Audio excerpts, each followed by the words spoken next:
Sit down, my friend, whilst I tell you an epic tale. Entertainment follows a specific path as far as keeping the audience wanting more. In video games, though, we sometimes put some of the other important things on the back burner while we enjoy ourselves. But when it comes to entertaining a player through not the mechanics, not the music or the gameplay, but the story, things can get pretty muddy. When it comes to a story of a game, how much we care about what we experience can vary, but that leaves me wondering, how important is a narrative to a game's overall quality? Does a good story make a game good? Or can a bad story make a game bad? Who knows? Let's find out. To begin with, I'll have to start with a game whose story means jack shit to the overall gameplay, Mario. Everybody knows the plot to Mario. You know the plot to Mario. Your grandma knows the plot to Mario. Hell, your pet toucan knows the plot to Mario. And though he may be talented, he is still a fool in the eyes of God. But for those of you who are neither your grandma, a toucan, or yourself, I will share the plot to Mario in this very moment. Bowser steals the princess, and it's up to this guy to get her back, even though they have no pre-established relationship with one another at all. Like, seriously, in the first game they never once touch up on who Mario is and why you should give a shit. I mean, down with the monarchy, I guess. And yet, despite that story, this game is crazy good. The controls work really well, and most of the newly established mechanics function better than you could really ask for. Hell, in Mario Odyssey, the hat mechanic worked well enough for them to have multiple established minigames that rely on you to have already mastered it. But this game's story is as simple as it gets. But one game doesn't mean that rule doesn't apply. A bad story can still make a game bad, right? Well, let's look at another example. Not every human being and their mother is going to jump down my throat for saying this, but Kingdom Hearts. Am I right, ladies and gentlemen? Am I right? I'm stalling because I don't want to talk about this game. This game is so damn fun. This game has some of the best hack and slash mechanics I've ever played, and the difficulty of it is fair and doesn't slow down the pace of the fighting. Plus, they have quick time events. And they actually work! Sometimes! Not all the time.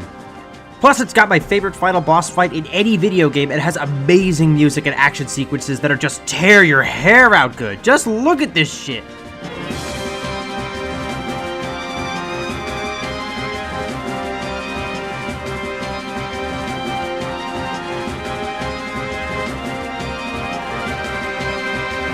The issue that I have with Kingdom Hearts' storyline is that it's massive and has so many plot points that end up making characters seem underdeveloped. I mean, I don't even know what the hell Sora is anymore. Is he a Heartless still? Is this guy also this guy who share the same memories? Is Christopher Lee even in this game? Is Christopher Lee even dead?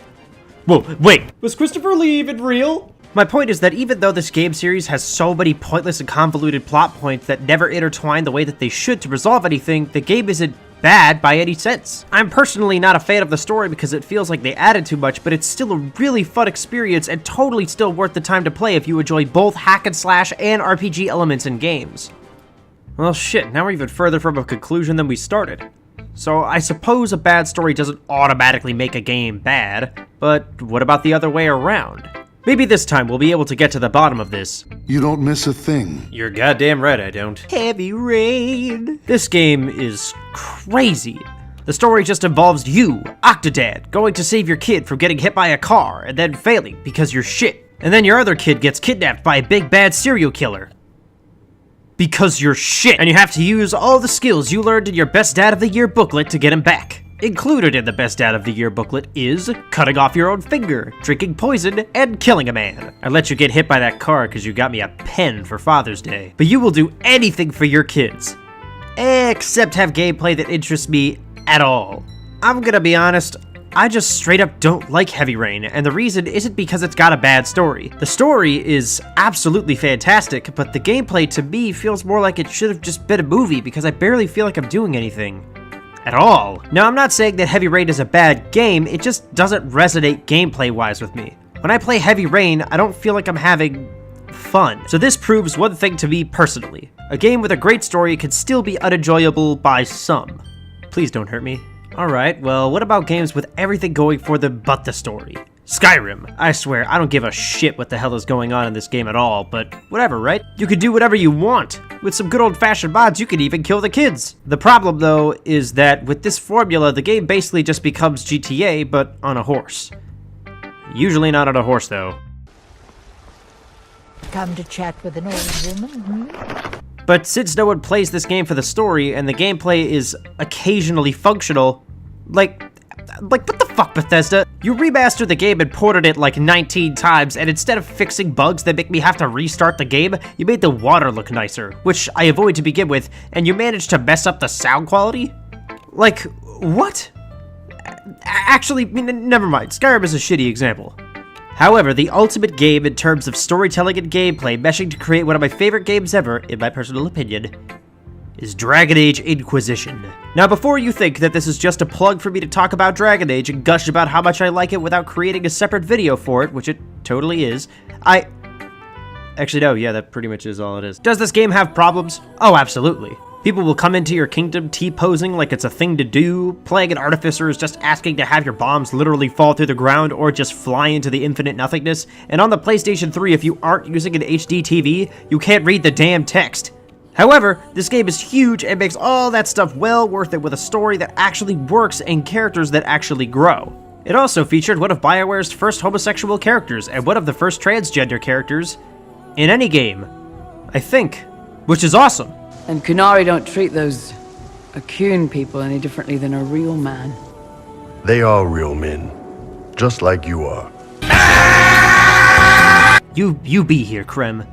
You represent. I love you. You can chat with the characters whenever you want, you can agree or disagree with their beliefs, they can disagree with you to the point of actually leaving the party, and you can even pick up little pages of stuff that's totally irrelevant, but super nice to read. It's like you're actually exploring a world in this game. If you haven't played through this game, I say seriously give it a go. This is one of the few games I've played that consistently makes you feel like a hero. But the reason that this kind of story works in this game and wouldn't in, like, Pac-Man is because the gameplay pieces are all there. Non-RPG games are really formatted to handle this kind of narrative. Wait, that's it! Eureka! I'm a fucking mastermind, guys! So how important is a good narrative to a game's overall quality? Y'all remember how I asked that? Remember how that was the point in the video earlier? Well, I suppose the answer is, it depends. When it comes to games like Mario and Sonic or Pac-Man or whatever, the gameplay takes heavy priority to the story because developers realize that you aren't playing the story of a Sonic campaign to see him get Sleeping Beauty kisses by a Final Fantasy protagonist. You're playing it for the need for speed. On the flip side though, when you're playing an RPG like Dragon Age, Mass Effect, or Tales, you're not so much into it for the raw gameplay, but that story. Think of it like this. Let's say you're playing Dungeons & Dragons with some friends and the Game Master's story sucks. Unfortunate, right? But what if the kind of game that he or she is running doesn't really need some kind of big storyline? It's all about having fun and getting into shenanigans. That'd be fun. Now imagine if the story sucked and didn't let you get into fun stuff.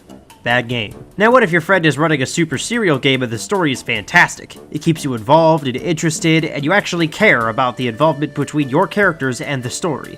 That's amazing! But a little less shenanigans going on with this one.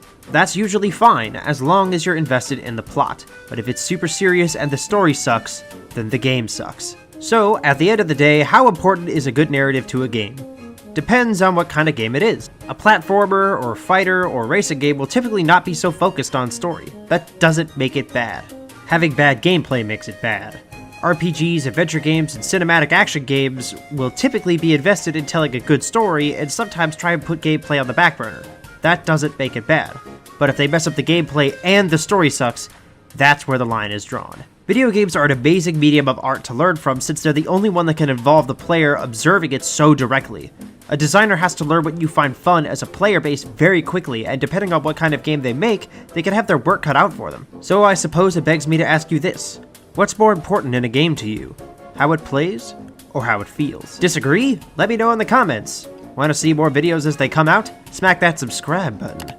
Also, if you like the new profile picture, you can thank Xcutikins for drawing it up for me. She's got some really good stuff, you can go ahead and check her out. Thanks for watching, everybody, and I'll see you in the next video.